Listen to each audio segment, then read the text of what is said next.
Ocean Conservancy, anu nang kuula jashlis il angulang. I have to practice that one, but I work at Ocean Conservancy in a leadership role as the vice president working for that organization. I wanted to present today on our Indigenous Law of the Sea and the work that has been undertaken over many, many years by myself, by many sisters, Lagunai, Ayu, Shilunai Tinichukak, Gail Cheney. So many of us have contributed to this work over time, and it is the longstanding work of our people. The laws that we carry and the laws that underpin how we treat the ocean, how we treat the waters, how we treat our beyond human relatives are the laws that govern how we operate in the world. They're not written down like laws you see in the Constitution of the United States or Constitution of the state of Alaska. They're handed down from generation to generation, and the laws govern how we operate in the world. And these are the laws that if we took a little closer attention, paid a little closer attention, or the rest of the world did, what kind of world would we be living in if the world were operating in the same way that we all do with our waters, with our lands, and with our beyond human relatives? And so thinking about this work is not creating new law, but it's a remembrance and it's a reconciliation of the law that we've always carried. Just reinstituting the law that governed this place for a millennia, and what it looked like when it was just our governance that was dictating how this world was treated. What would it look like today if we were to pull those laws forward into maybe a written form, maybe a verbal form, and then the rest of the world said, yes, we want to abide by those laws as well. So I wanted to take you through a little bit of a journey on what it's looked like shaping this in the way that we have. We had Jonathan Samuelson speak recently at our Indigenous Law of the Sea gathering, and he said this: our waters speak their own languages. And as Indigenous people, we are the interpreters of that language for the world. As we're out on the water, as we're out on the land, as we're engaging with our beyond human relatives, we're engaging in a space and we recognize that the waters are telling us things. The waters are changing due to climate change, but because our people are out there on a regular basis, we're recognizing those changes. And the ocean is speaking to us, our rivers are speaking to us, our land is speaking to us. And what are those things telling us? What are our salmon relatives telling us about how the world is being treated, right? Our people are the interpreters for that because we are engaged in those spaces on a daily basis. And so what does it look like in this space of us being the interpreters for the world around us? What if we were to translate that for other people, and what would that look like?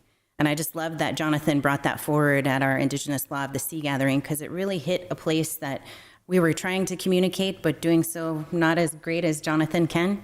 If you've ever gotten the chance to meet him, he's an amazing speaker, and he's a great way of communicating things in a poetic form that just feels and resonates with your heart and with your mind. So as we were working towards this, and as we were thinking about this, and why should it matter? And why is this important for not only ourselves, but why is it important for the world? And we were thinking about this in a context of our relationships, the relationships we carry, and our responsibility to those relationships, right? We know we have a responsibility to our oceans. We know we have a responsibility to our waters and our lands and our beyond human relatives. That has been our responsibility that's been passed down for generations. And if we're not doing our due diligence to make sure that the rest of the world is also operating by a set of laws and a set of governance that dictates how the world should be treated, then we're failing our non-human relatives, our beyond human relatives. We're failing our oceans and we're failing our homelands. And so what can it look like when we start to enact those things in a greater sense and ensure that we're not the only ones who are abiding by these laws and by this set of governance? And as I was thinking about a good way of helping to communicate this, for thousands of years, we've carried all of this knowledge. Our people for as Dr. Rosita Worrell says, for 15,000 years, right? Proven, carbon-dated proof of existence in this place. We know that our stories go back before that, right? Our stories of creation are from these lands and from these waters. And so when we're thinking about what that means to pass this knowledge down from generation to generation, We know that our babies are being born with this knowledge. They're being raised with this understanding and with this way of being and this way of seeing the world. And as we're thinking about this, I wanted to share a couple stories and examples of the way this has operationalized itself in my own life, and things that it took me a while to realize and recognize that these ways and these customs and these spiritual connectedness of our people was integrating itself into my own family line, even without me recognizing until maybe a couple years later. When my son was 12, this is my son, by the way. This is Kalaga Itlanga, otherwise known as Nathaniel Blake in English. When he was 12, I'll back up. From the age of 9, he had been going out on fishing boats in Kloak with the men of our community who said, hey, here's a young guy, he's got muscles, let's throw him on the fishing boat so that we can subsist and we can provide for our community. And he'd gone out year after year. His nana, Ilskade, made sure that he went out. And at the age of 12, his share of the catch was more than normal. It was enough to not just feed ourselves, but it was enough to feed multiple households in our community. It was enough to feed his nana. It was enough to feed his aunts and uncles, his great aunts and uncles. And so he shared his catch with other people in our community. And at that time, Stathkawas, Delacini said it's time for his coming of age ceremony. Right? He'd been out fishing for, 3-4 years. Why now? Why all of a sudden? It's not because he caught a fish, right? He wasn't a man because he caught a fish. He was a man because he demonstrated to our elders that he could feed our community. That without me being there, without his other relatives standing there guiding him or helping him do things, that he could provide for our family, that he could provide for the greater community. And that was his marker of manhood. Not himself, but his care for community. And so at his coming of age ceremony, he stood up and gifted more salmon to everybody who was there to bear witness to his ceremony. And during that ceremony, people stood up and made public proclamations to help guide him into manhood. They said, we will continue to shape how he's treating our world, how he's treating our waters, how he's treating our non-human relatives, how he's treating our homelands. And they gifted him the tools he would need to continue to provide for our community. And in that moment, I realized that our level of care and the traditions that we carry today are practiced in such a way that every single person is growing in that responsibility to our greater community and to that greater responsibility to our place. He danced his gifts that he received. All of the gifts that he received were also tools he would need to continue to care for our community. Here in that picture on the upper right, he's receiving a halibut hook from Lyle James. What does it look like when our people are standing there saying, we're going to continue to help guide him in his responsibility to our community? And fast forward to a few years later, and the recognition that he still carried and his greater responsibility to community. And we were getting ready to go out on the boat and go fishing. It wasn't what the state of Alaska or the federal government would call, quote unquote, subsistence fishing. I think you'd categorize it more of sports fishing, but we were going out fishing. And I had to get my permit before I went. He didn't need one because he was underage. And he said, why do you have to get a permit from the state of Alaska, Mom? That's so weird. And I was like, yeah, it's kind of weird, right? And he said, yeah, I mean, technically we're going to go fish in Aquan waters. Shouldn't you be getting your permit from the Aquan? And I was like, yeah, that kind of makes sense, right, bud? So traditionally, probably that's the way it would have been. I would have gotten my permission from the Aquan before going into their waters to go fish and to harvest in their waters. And I said, so we're living in a different reality. What can we do? What can we do that's different, that still holds on to who we are as Native people? And he said, well, we're not from here. We're not from Zantakahini. Our family's from Hiktahangla and Tlawak. He said, what if we catch fish, we give some of that fish back to the Aquan? And I said, that's a great idea, bud, right? That's our responsibility. We're fishing in their waters. We have a greater obligation to give back to those people. And so since that point, we've been giving whatever we harvest from these lands either to the Takuquan or the Aquan, depending on where we're at, just to ensure that we're fulfilling our obligation as Indigenous people on these lands and just upholding our clan system for what it always has been. upholding clan territories, upholding those rights and ways of being.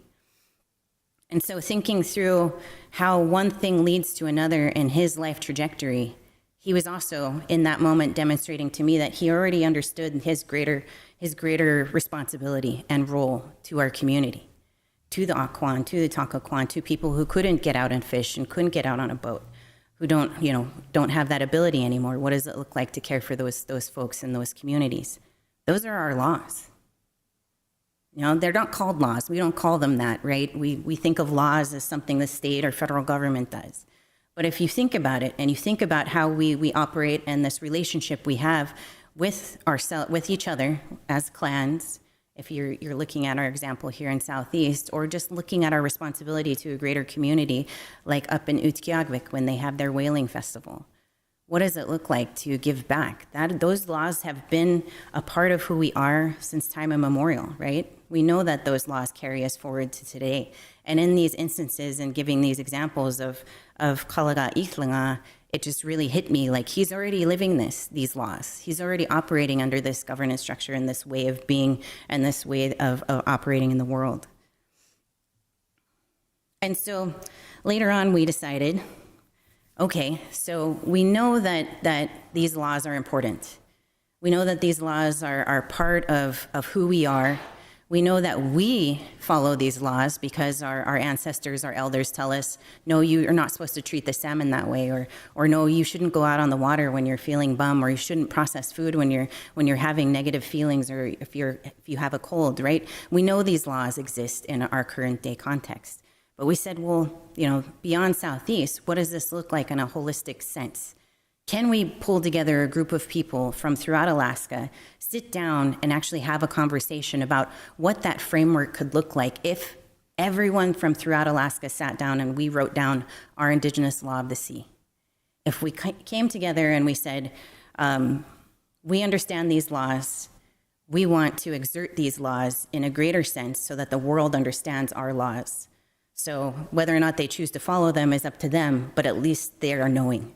They're not just in our minds or passing down verbally from one generation to the next, but what does it look like when we actually write them down or put them into a format that allows for the rest of the world to see it? So we held a convening in Fairbanks, and we held an Indigenous Law of the Sea gathering in Fairbanks, Alaska. But one of the things we wanted to communicate also was that as Indigenous people, we don't see the disconnect between our waterways. The salmon don't stop at the end of the river and say, oh, I can't go in the ocean, I'm a river salmon, right? We know that doesn't happen. We know that how we treat the ocean impacts the rivers, how the rivers are treated impacts our oceans. And so these waterways are connected, and we understand that as Indigenous people, that's part of our root and part of what we've always understood. So having that Indigenous Law of the Sea in Fairbanks, everyone was like, why are we having an Indigenous Law of the Sea in Fairbanks? This is crazy. But when we explained that, they're like, oh yeah, duh, we totally get that. That's part of who we are. And setting this up in a way that helped people understand that the knowledge that they were bringing to the table didn't have to be an orate story that was told for 10,000 years. It didn't have to be a traditional clan story. By just operating on the water, by just operating in our homelands and operating in relationship with our non-human relatives, we carry those stories. We carry those laws. We had so many people who showed up and they were like, I don't have anything to share. I don't know our oratory. I don't know our traditional stories. And we sat there and we said, yes, those are important, but you've been on the water your entire life with your grandma and grandpa, with your aunts and uncles, with your mother and father. They've taught you things on that water that dictate how we treat the world. They're the ones who are sharing that knowledge, and you carry that today. You speak the language of our waters because you're continuously on those waters. And so what does it look like for you to share that knowledge with the world? You know the importance of how this place should be treated. And once we kind of explain, like, you're that interpreter, you don't have to have this traditional knowledge, background or this degree in our oratory in order to be able to come forward and share this knowledge with the world. There's laws that dictate how we operate on the water. There's laws that dictate how we operate in all these places that the rest of the world deserves to know. And so once we explained that, they were like, oh, okay, I can definitely do that. And so thinking about the framework and thinking about the goals, right, we knew we wanted to get people together and have this opportunity to have a conversation with one another and assess, like, where do we begin this conversation? Obviously, we couldn't come together and say, okay, we're going to meet for 2 days and we're going to write down all of our Indigenous laws of the ocean in 2 days, right? We know that's not a reality. But what we could do, and what we took from our brothers and sisters, the Maori, what they showed us and demonstrated to us was, first they had to develop a framework. What does the framework look like? How do you set up an Indigenous law of the sea? What does it look like to hold these conversations in a good way? Maoris had a little bit of an easier trek. You know, they're one nation. We have 21 different distinct language groups in Alaska. We don't all speak the same laws. We don't all speak the same language even.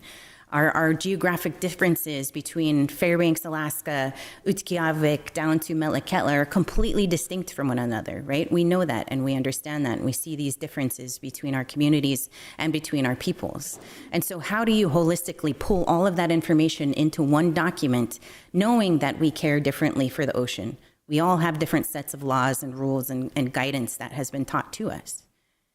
And we were sitting with everybody, and this is part of the conversation we were having, right? We don't all have the same laws. But if you take it from a community level, our laws are distinct. And there's laws that govern how Kloak operates in the ocean versus how Yakutat operates in the ocean. And those should be distinct cultural and distinct laws that govern how those places operate in the water. And then you take it up a level, right? If you take it from here, the community level, and then you take it up a notch, there are commonalities among Southeast communities, right? There are shared commonalities with how we treat the waters.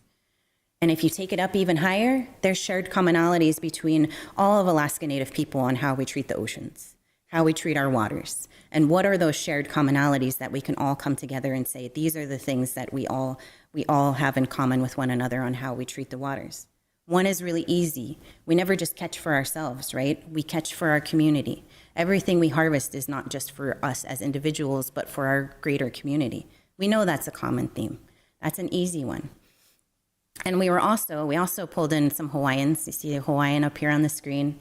We pulled in some folks from Greenland, and we pulled in some folks from Aotearoa from New Zealand, some Maoris to come help us be catalyzers, to help us think a little differently into how we were approaching this. And then we thought, well, what if we took it from here, statewide, and then you leveled it up even one more rung, and you said, these are the commonalities we share maybe across the Pacific or across all Indigenous communities throughout the world on how we treat our waters and how we treat our oceans, right? What would that look like, and what would that framework be? And so thinking about these things in a 2-day session was a lot for folks to digest and a lot for folks to think about. But some of the commonalities that we did share, or some of the themes that kind of arose from our time together, was the role of storytelling and the teachings that are passed on from one generation to the next. We know that that's a commonality in and amongst our communities and in and amongst our people. What are the songs and language and knowledge systems, the lessons that we've learned from hunting and fishing, from our sovereignty? We also heard from folks that we all have a relationship with our waters. We all have a relationship with our homelands and with our non-human beings. And what is it that dictates how we operate in this world? You know, as I think about who I am as an Ahtna woman versus who I am as a Haida and Tlingit woman, my mom's people are ocean people. They come from an island, you know, in the southern southeast. My dad's people are river people. All Alaska Native communities operate on one water system, on a water system. It just depends on whether it's an ocean or a river or a stream. There's all water systems connecting. We know that our community is all connected by water, and so we know that there's a sacredness to the waters and to the waters that we call, that we associate with our homelands. And so, you know, that was kind of the end of day one. On day two, when we were hearing rumblings, and so just so folks know, we didn't just have Native people in the room. We had a lot of non-Native people in the room too, allies who wanted to be a part of this and help uplift these voices in whatever capacity they were allowed. But by the end of day one, we realized something that was we had been prepared for and that we were thinking about. And that was that our our Native people were apprehensive in speaking in front of non-Native people, right? These are our stories. These are our traditions and our laws. And when you start associating what has been taken from us and start thinking about this extractive nature with which we've always known has been a part of our lives since contact, the next wave has been knowledge extraction from our people, right? We're recognizing that and we're seeing that on a regular basis. And so we heard these rumblings at the end of day one. Our people weren't comfortable sharing, these traditional stories, these things that they held so sacred, the things that we were just getting back for all of our people. And so day two, we said, okay, we're going to keep all of the Indigenous folks in this room, and our allies, non-Indigenous folks, are going to go over into a different room. And we want our allies to have a conversation with each other on how they're going to continue to uplift and be better allies with us. And in the room, we had a conversation about what our reality was. Are we going to continue to have this conversation in front of non-Native people? Could we write this down and share it with the world, knowing that these are our sacred stories or these are our sacred, thoughts and our laws? What does it look like when we start thinking about that? And we had an intense conversation of what that would look like and what that would actually mean. And Faye Iwan, who's an elder from the Ahtna region, my father's region, she is one of the founders of the Arctic Athabascan Council, she said this. She said, they've run out of answers. They've been trying everything. Now they're coming to us because they've recognized that we had the answers all along. I want them to have our answers. I want them to abide by our answers. And she just everyone in the room just saw something different, right? They were like, whoa. What would this actually look like if the rest of the world started thinking the way that we've operated? And so she's an elder, and she's really tiny, and she's really like spunky and kind of scary a little bit. And so the room just listened to Grandma Faye. Like Grandma Faye set the law in that room and the tone for what it would look like moving forward. She's like, look, we have the answers, and they're finally figuring out that we have them. They've been trying everything. So let's just keep doing what we're doing. These guys are our allies. And she also said, and I trust these ladies who are helping lead this conversation. So she really made a point to kind of turn the page on what this conversation could look like, but also what the people there were willing to share. And so on day two, we started getting into some real juicy topics and some really good thinking along what would this look like if we were to enact this in real life, and kind of developing that framework. And so part of the framework was Indigenous governance and rights. Like what do we have in Alaska? We have tribes. We have corporations. What does it look like when our tribes start enacting a level of sovereignty that is in line with who we are as traditional and Indigenous peoples? What if our salmon were tribal citizens? Was one of the topics. What would it look like if salmon were all of a sudden recognized as tribal citizens? If our brown bears, if our rivers, if our ways, all of our non-human relatives were recognized as citizens of our tribe? That means the jurisdictional protection that operates on every single tribal member would also apply to our salmon, would also apply to our rivers, would also apply to our brown bears and our killer whales and whatever our clan system dictates that these are our relatives. And therefore, if anyone was outside or violating tribal law in accordance with that salmon, we could hold them accountable in tribal court, even if they're non-native, because that's the law of Alaska. That's the law of the land. It would be a civil court issue, but it would still be something that we could bring forward. They also wanted to reclaim decision-making over all of these spaces. And one thing we were trying to convey, and one thing that folks kept going back to, was how do we force our way of being into the existing legal system? And that's not what we were trying to get to, because we've been trying to do that for the last 200 years since contact, right? We keep trying to insert our way of being into all of these systems, state systems, federal systems, even international systems at the level of the United Nations. And how far have we gotten?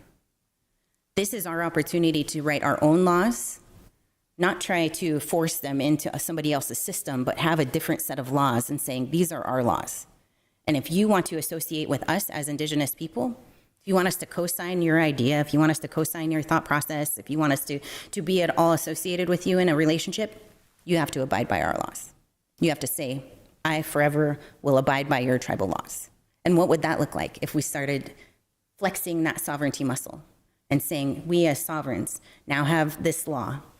And instead of just like, we're going to have an MOA, you actually have to say that you will uphold these laws in whatever space you happen to be in.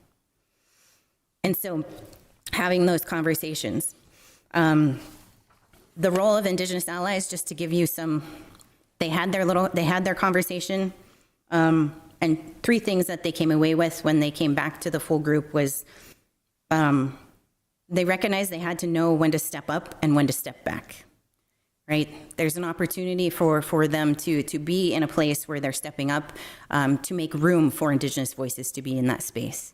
But that's their time to step back once an Indigenous voice has stepped in.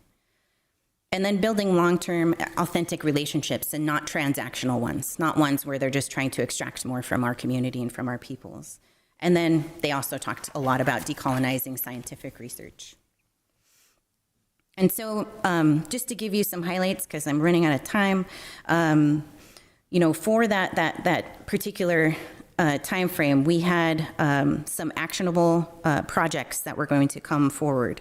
And some of those things were establishing an intertribal ocean commission, implementing the Salmon Bill of Rights, Indigenous marine and fisheries co-management, educating our youth through Indigenous language and storytelling revitalization, tribal youth stewardship over our waters and leadership programs, salmon personhood and legal protection, Indigenous-led policy reform for fisheries and water rights.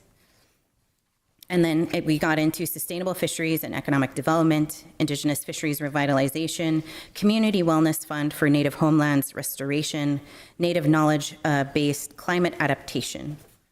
And these were the themes that popped out from day 2 conversation and kind of the thematic framework that folks were kind of building into in terms of what this framework could look like into the future and shaping that in terms of our traditional laws. And so we know we have a lot of work to do. As I said before, we cannot just have this conversation in a 2-day period. You've got to have this in multiple different spaces. You've got to go to the communities themselves and not just speak with those Indigenous knowledge holders, like those who carry the stories, but sit down with hunters, sit down with fishermen and just say, let's have a conversation. Let's just talk about the laws that govern how you operate in our waters. We know that so many of our young men especially carry that knowledge with them and how they're operating in our waters, how they're operating in our homelands, and how they're operating as in relation to our beyond human relatives. So that was Fairbanks. That was 2 days of gathering, of celebrating, of enjoying each other's company, of really thinking through what this could look like. And now the real work begins of going out to communities and having these additional conversations. And then I wanted to give you an example, that's pretty tiny, sorry, of what this could look like in real time. So when Wáahlaal was here, when we were launching the Pacific voyage from Juneau, Alaska, from Zantakahini, we saw so many people come to town, and right, we wanted to initiate something that grounded this moment in a realization that Indigenous people, yes, we carry the answers. Yes, we have this set of laws and we have this way of understanding the world around us and our oceans that dictates how we operate in this space.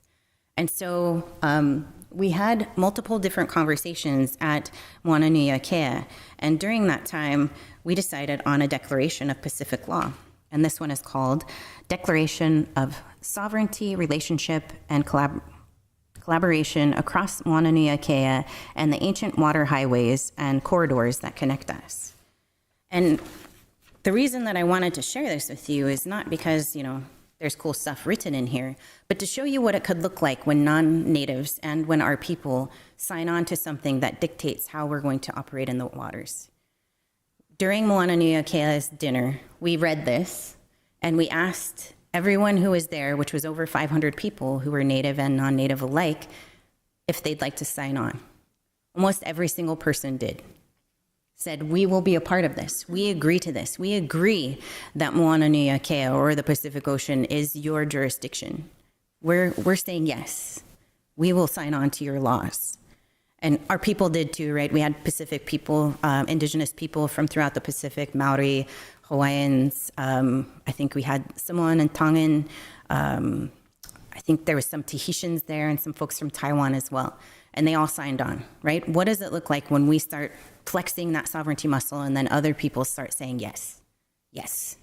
We've been here. We totally understand that you've done a way better job of caring for these homelands than we ever have, and we are willing to sign on to your laws. And this is just an example of what it can look like when you're enacting these in real time, and just kind of that proof that non-Native folks and our Indigenous people are thirsty for writing down and putting these things into action so that they move forward with who we are. And then we've also been moving this, the Federation of United Pacific Peoples, and what it might look like when our Indigenous peoples come together throughout the Pacific to reclaim this space. And as I was saying, this tiered approach of what are the laws that govern how we all operate in the Pacific Ocean? What are our Indigenous laws that dictate how the Maori, how the Ainu of Japan, how the Haida people, how all of our peoples treat the Pacific Ocean? And what would it look like if we locked arms and said, this is our law? And the United Nations would be like, well, we have the Indigenous Law of the Sea. And we'd be like, that's great, that's cute, look at ours. You're more than welcome to come sign on to our laws. And what would it look like if we stopped trying to fight for a place in these spaces that recognize us as, you can have a voice at this table, but you don't get a vote. You can sit there and give us your opinion, but we're not going to actually let you have the authority to dictate what comes about from these conversations. What would it look like if we said, your table's not so great, and I'm tired of fighting to get to your table? We have our own table now. And you're more than welcome to come to voice your opinion at our table, but these are our laws. And we're going to make the final decision over how these laws are enacted and what these laws actually say. What would it look like if we stopped fighting to get a place at that table, create our own table, the Federation of United Pacific People, and said, you're more than welcome to come and think about, we'll consider your thoughts at this table.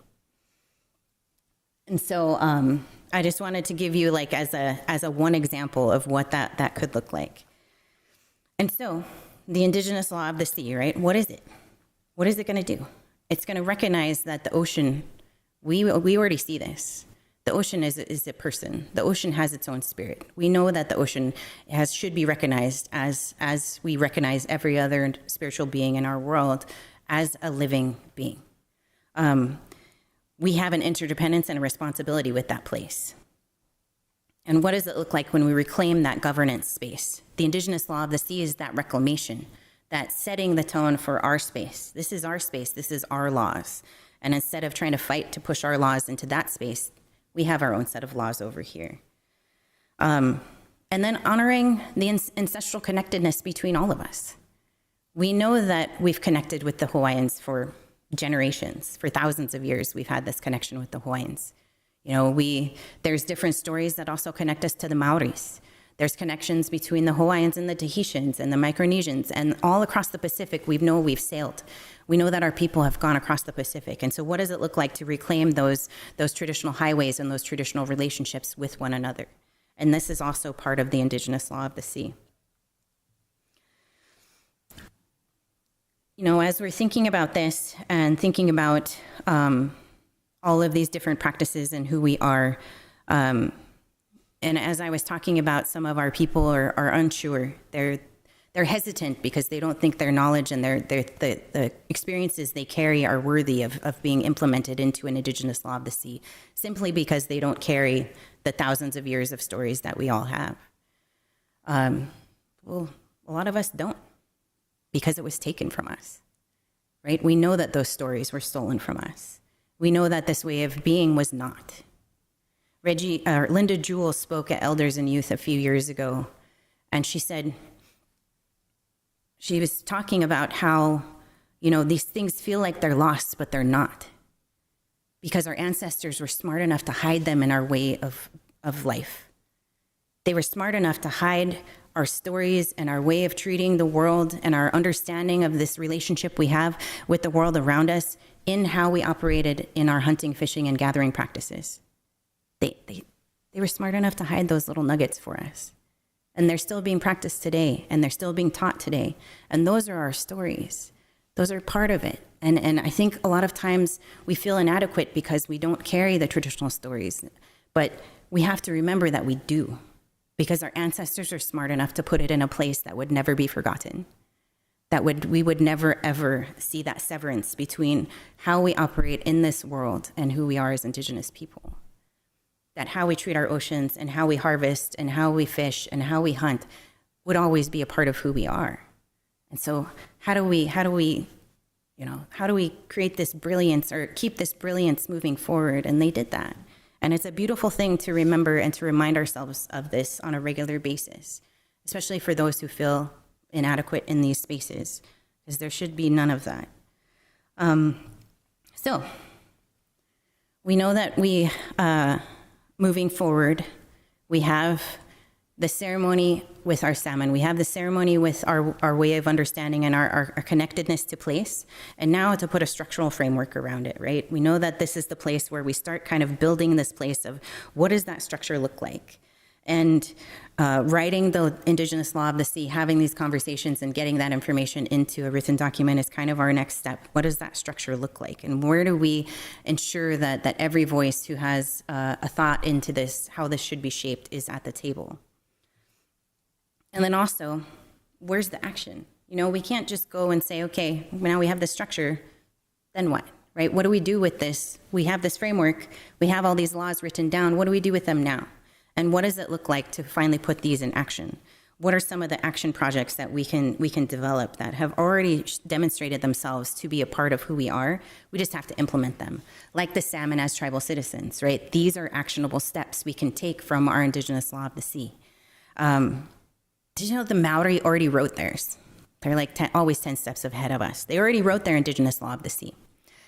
And in Aotearoa, in New Zealand, they have they call their traditional law tikanga. And they've already implemented, the federal government has already taken their laws and implementing it into their system. Can you imagine what that would look like for us? And I already said that's not our end goal, but can you imagine what it would look like if that end goal actually resulted in something? If the federal government said, cool, these are cool laws. Let's implement these laws, because these laws have proven themselves to care for place, to care for community, and to care for the ecosystem. We got to find a different word for that. But to care for the ecosystem, because that's how we've always operated as Indigenous people. And so what does it look like when we finally put these projects into place and start reclaiming these waterways?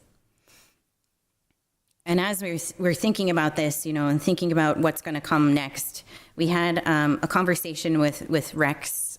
He was part of the Polynesian Voyage Society when we were talking about the idea of forming the Federation of United Pacific Peoples, and he was all excited. He's so pumped up. He's just a sailor, right? This is what he does. He's a sailor, but he was like, I can see it. I can see all of us arm in arm walking into a space and just dominating that space. If all the Indigenous people across the Pacific said, these are our laws, we're not taking anything but this from now on. And then we flexed our muscles together, right? Can you imagine what that could look like? And it was just a beautiful moment and a beautiful reflection I was thinking about that imagery of what it would look like if we all walked into the room together. And so thinking about what the world would look like and thinking about our allies and their responsibility to this work, and what the world would look like if everybody started agreeing to our Indigenous laws of the sea, or our Indigenous laws, period. What if, and just thinking about, just as an example, just to give you some tangible, thinking through this, at Ocean Conservancy, which is where I work, we're looking into what it could look like if we were to enter into a consensual relationship with, say, Tlingit and Haida. If we, as Ocean Conservancy, said, we agree to abide by your laws, Tlingit and Haida, not only does our organization have to fall under the federal government and federal laws and the state of Alaska laws, but now we're also agreeing to the laws of Tlingit and Haida. What would that look like if organizations started doing that? If they started saying, we're willing to uphold your laws in our day-to-day operations, right? If our laws weren't just everybody in this room, but our laws also were being held up by other allies and other institutions and organizations. And then you get enough of that momentum, and then I really, really feel like magic can happen in other places and in other jurisdictions. And so thinking about the next steps in our work, as I said before, we plan to have a conversation. We have to draft the results of our Indigenous Law of the Sea gathering, and we're not just going to publish them after they're finalized and drafted. We have to make sure, because we're going to do this in the way that we've always understood, that every single participant there, all of our Indigenous people, are okay with what we have written. It's not just going to be, okay, we got your information and we wrote it down and now we're just going to publish it. We have to make sure that every single participant there is in line with what we're saying, with what has been said, and make sure that we're checking those, those I's and crossing those T's, that what we're representing is not a false representation of the people who decided to be a part of that conversation.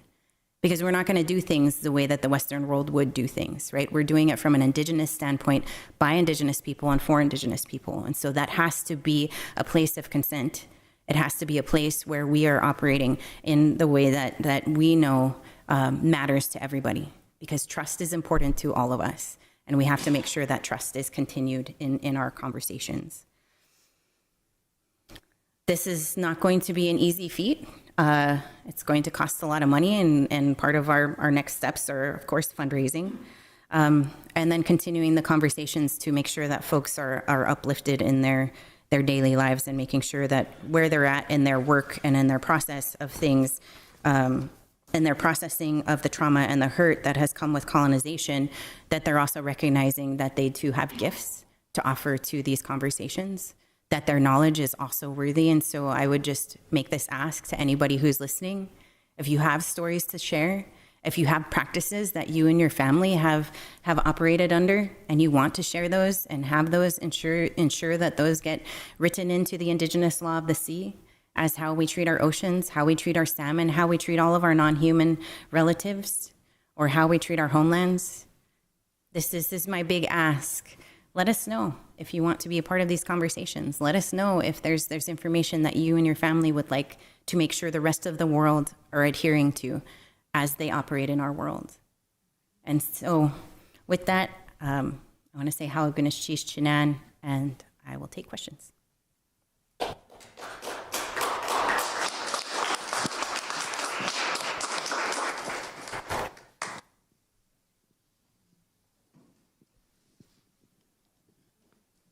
Yep, at this time, Gunishish Wáahlaal Gíidaak for your words and your presence today. I feel much more connected. At this time, I'd like to open the floor up to a question and answer session. Does anybody have any questions for Ms. Barbara Blake?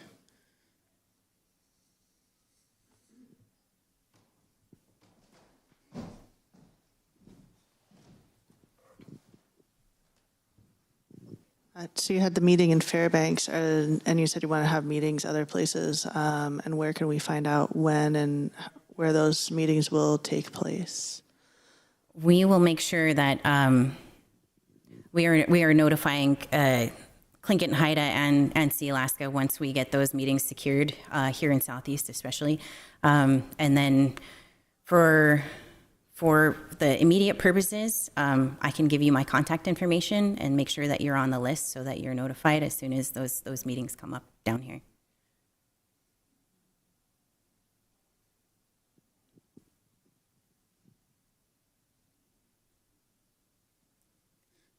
All right, we have another one. So I really liked seeing the action plans and everything. And what is your basic timeline at this point? Information gathering with your meetings and then moving forward with some of these larger action items, just pie in the sky, what you'd like to see. Yeah. We're kind of moving them all together. We're having conversations about the idea of salmon as tribal citizens right now. And so moving that forward at the same time, we're moving forward the Indigenous Law of the Sea work. And so we're not waiting for one before we start moving the action steps, because we know that those are necessary and the world needs them now more than ever. And so, our timeline for the Indigenous Law of the Sea, we had an elder in the room when we were having the conversation, and he was from Bristol Bay. And he said, this is really good. I think his last name was Chaiflik. Oh, I remember his first. It was either John or, huh? Joe Chiflick, thank you. Yeah, Joe was there. And so Joe said, this is great work. Be great work if we saw it complete in like 6 months. And we were like, whoa. So we got our directive from the elder in the room, but yeah, we were like, oh man, there's no way we can we have other obligations. But, in terms of timeline for the Indigenous Law of the Sea, it's probably going to take at least a few years before we see anything come out in the public sphere, just because there's a lot of communities throughout Alaska, and, we're far and few between in terms of, those of us who can dedicate the time to be able and capacity to do this work. But hopefully sooner rather than later, definitely not 6 months from now.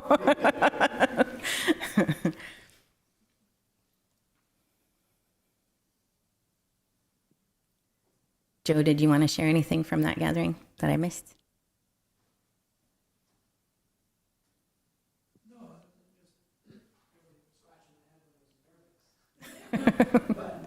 Grab the mic.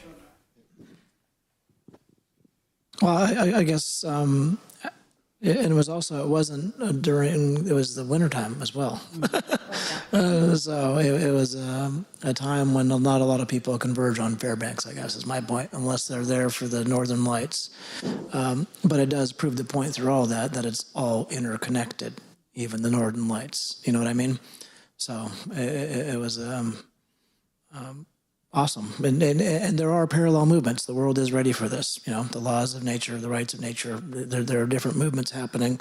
So I see, this, if there's ways to accelerate it, I think there can be a quick movement here to go ahead and leap forward. So happy you're leading this work, and you've got a good organization that's leaning in, and we've got a bunch of others that are happy to join in. So thank you for your work in this. Yeah, thank you, Joe. And I'll just say that, like I said at the beginning, it's not just me. We've got Laganai Chichkitne, Ayu Kasatak, Gail Cheney, Sheila Naitanichkak, Melissa Martin, through an organization that we've started, a nonprofit called Ginga Ignin Collective, that is also doing the majority of this work. Ocean Conservancy, yes, we're a partner in the work, but one thing that what I realized was this cannot be led by a non-native organization. That would just be wrong. And so we worked in partnership with Ginga Ignin Collective to kind of be the leaders of the work, just to make sure that it was being Indigenous led. And I forgot to mention that. Good point. All right, if there are any questions, it's open for comments as well.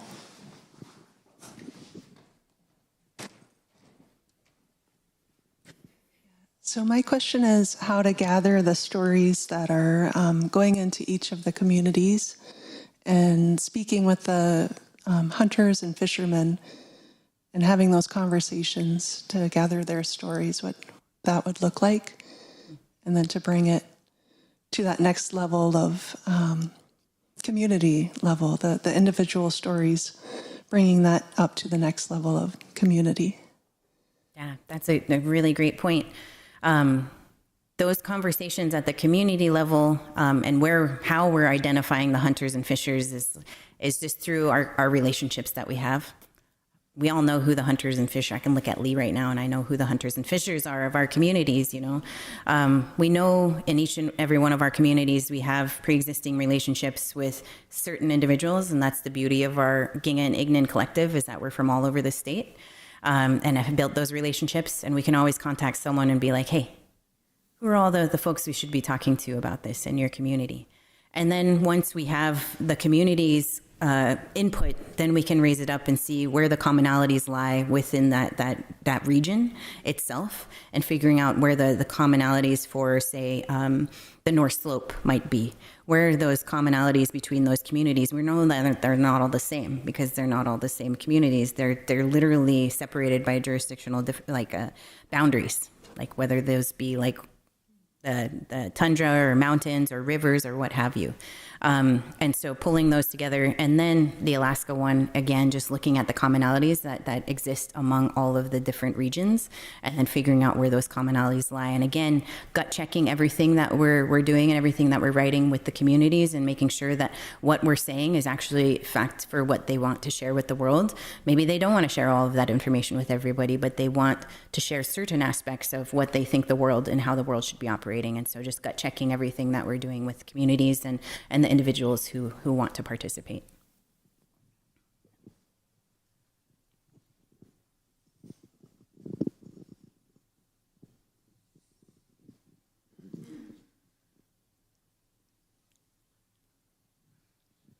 Any other comments?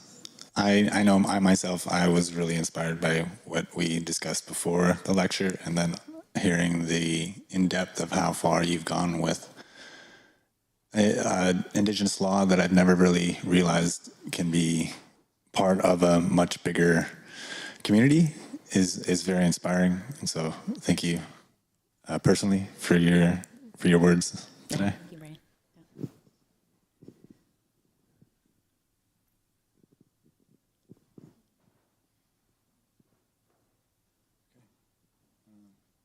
Good. Go ahead, Nicole.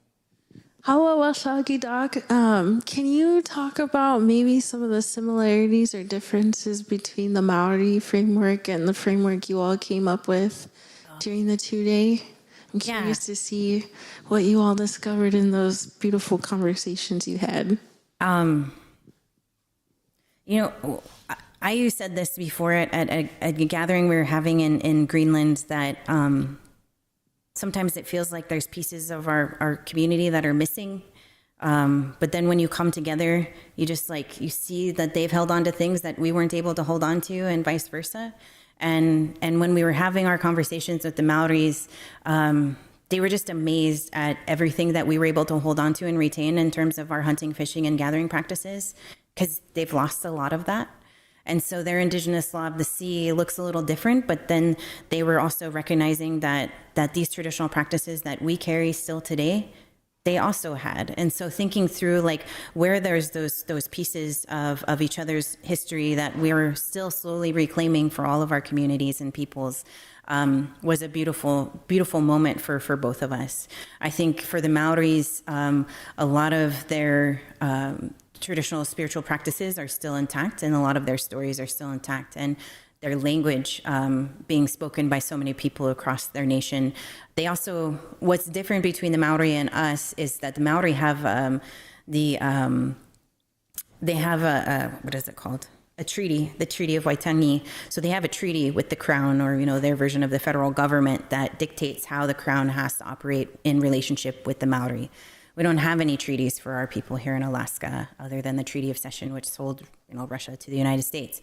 So we don't have those same governance structures, but they don't have tribes like we do. They don't have that sovereignty like we do. And so there's a lot of differences between how our laws are going to be written and implemented.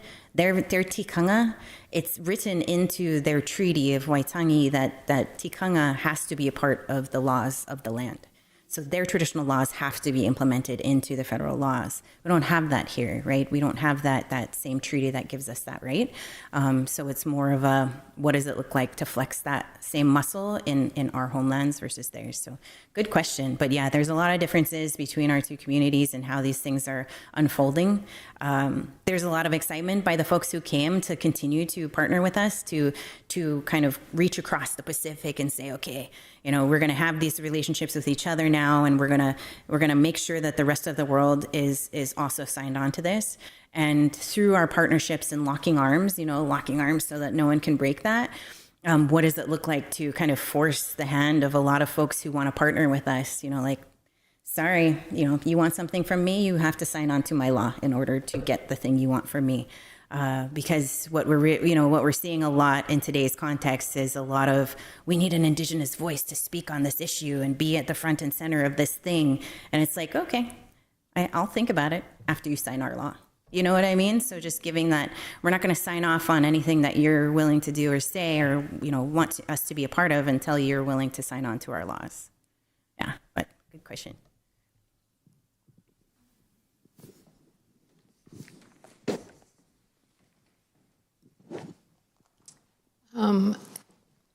Sorry. Have you guys, I know it sounds silly, but have you guys considered farmed fishing? And what have the other villages in Southeast think about that? And personally, for me, when I go fishing, if I get a really mushy fish, I know it's farmed, you know?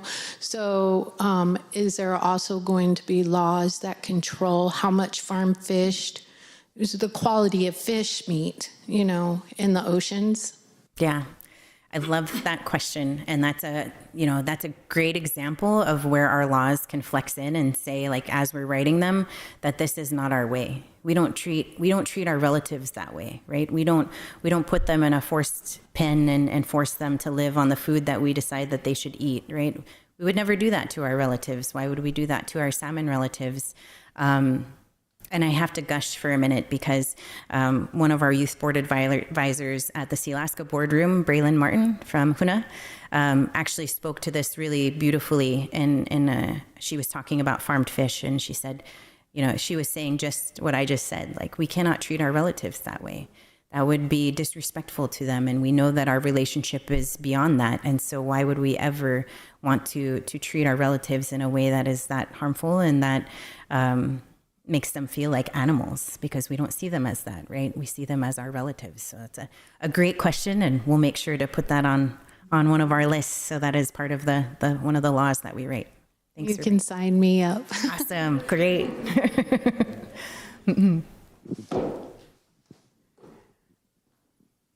I guess I do have a comment on, I believe I just saw somewhere that Tlingit and Haida is limiting their, I guess, gathering resources for a few of the smaller communities throughout Southeast. And I guess on the other side of not farming fish, but commercial fishing and in those areas, what kind of guidance would those smaller communities be, I guess, attaining through our Indigenous laws? You know, commercial fishing has been a part of our, our native communities here in Southeast since statehood, before statehood, since first contact. We know that our people have always been a part of commercial fishing, but what I recognize is that most of them did it in a really sustainable way. It wasn't like the trawling that you see in and around, different parts of Alaska. Our communities understood, and our fishermen understood their responsibility to that greater whole. So whether they were seiners or gill netters or trollers, we see that importance of connection to community, and also that understanding of, if things are going bad, we're not going to fish. Like if the salmon is in a place of hurt, we're not going to commercial fish. And what I also recognized that is a big difference between how a lot of folks who come from outside commercial fish versus how our community members commercial fish is, growing up in Kloak, we would get call in the middle of the night, come down with your totes. So-and-so seiner just pulled in and they got salmon for everybody. They wouldn't just fish commercially just for the commercial fishery. They would call community, like my mom always got a call, like, come down with your totes, time to, we brought in some sockeye or we got some kings, come down with your bags, come down with whatever container you can put fish in. And the community call would go out to everybody. And those are our commercial fishermen from home, understanding that their responsibility was not just to make money, but they also had a responsibility to care for our community. And they didn't charge our community to give away that fish when they would come in. Sometimes it would be like 2 a.m. and we'd have to come down and go get fish. They understood that was, that was part of their role. And I think that in a Western sense of commercial fishing, there's definitely a lack. They definitely don't operate that way. And so I think part of that context has to be built in somewhere as well. So that's a good point. Thank you, Brian.